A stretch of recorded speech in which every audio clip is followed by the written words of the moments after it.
find a black person online who say they support this country, I realize that as Africans and as South Africans in particular, we have failed to teach our people about apartheid and our oppression. Because if you knew the things that this country did to you, to your parents and to your grandparents, there is no way in hell that you will ever say that you stand with this country. So today, I'm here to give you some of the facts, some of the ways that this country was involved in your oppression, in the murdering of a lot of our activists and our children.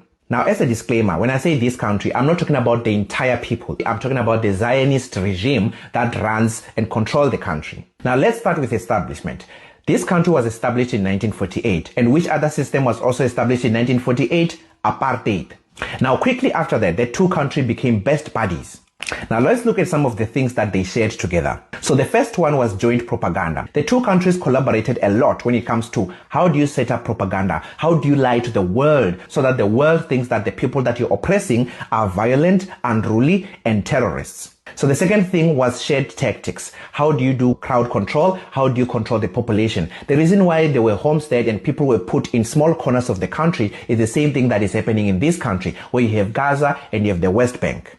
So all of these things were discussed, designed, tested, and tried between the two countries. Things like checkpoints, don't pass. Yes, don't pass, that don't pass. The people of Gaza also need to produce a document whenever they need to travel in or out of Gaza or in or out of the West Bank. But now let's get to serious things. The guns that were used to oppress our people whenever there was an uprising, right? The guns that were used to shoot, including 1976 massacre of the students in Soweto. Some of those guns included the R4 and the Uzi machine gun. Do you know where those guns come from? They come from this country. Now let's look at the uniform. The uniform of this country and then compare that with the uniform of the apartheid government. As you can see, the same colors, the same rifle, the same boots, almost the same everything. Now let's get to stronger weapons like fighter jets. The two were in cooperation, even nuclear weapons. The two countries collaborated during nuclear tests. In 1979, there was the Vela incident, which was a double flash of explosions that were seen by satellites, which were happening towards the south of South Africa. It was this country and the apartheid government that were working close together to make sure that the apartheid government has nuclear weapons, so that if things were ever to get out of control, they can use them. Now it doesn't end there. How do you deliver a nuclear weapon? You need a ballistic missile. Incoming the RSA-2 and the RSA-3, which are copies of the Jericho missile from this country.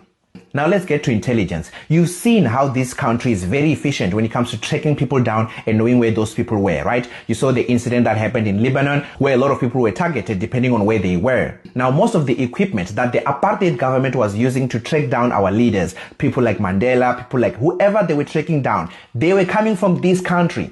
The ammunition, the bullets, the uniform, the boots, the colors, even the names, IDF, SADF. And just to end it off, during the 1990s, when the apartheid government was saying that we can't do this anymore, when they were at the ropes, about to give up power, to give it to black people, to say that, you know what, I don't think we can keep oppressing these people anymore. This country came out and say, we will support you. Why do you want to give out power to these people? We will be there for you. You don't need to give power. So whenever I see a black person coming out and say, I stand with this country, not only does it make me feel sad, like I have this feeling of like anger and sadness at the same time. Because a part of me doesn't blame that person. That person doesn't have access to all of this information. But also, I'm like, but if you just go online and look, you will find it. Nobody's going to come and bring us this information, guys. As black people, we need to understand that everyone else doesn't forget their traumas. Everyone else makes sure that their kids learn this thing as they're growing up, so that this thing never happens again to them. But as black people, it's like we are forced to forget. We are forced to not talk about it. Don't teach about it. Just talk about Nelson Mandela came out.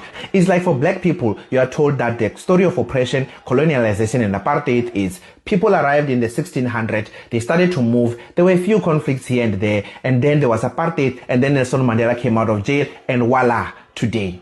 And in Africa, we have a saying that if somebody wanted your parents dead, or if somebody hates or is an enemy of your parents, that person cannot be the friend of yours. That person cannot change and become your friend and wish what is best for you. So this country was involved in tracking down our liberators, in providing ammunition to make sure that they were killed, in killing the children during uprisings, killing our mothers, killing our fathers, in supporting this country with fighter jets, with nuclear bombs to make sure that if things ever get out of hand, then the apartheid government can use that to defend itself against us or any other external forces. And on top of that, to build propaganda machine to make sure that we were seen as violent, unruly, and as terrorists. And when the apartheid government was ready to give up, saying that we can't do this anymore, this country came out and said, we will support you. We will be on your side. There's no reason to give power to these black people.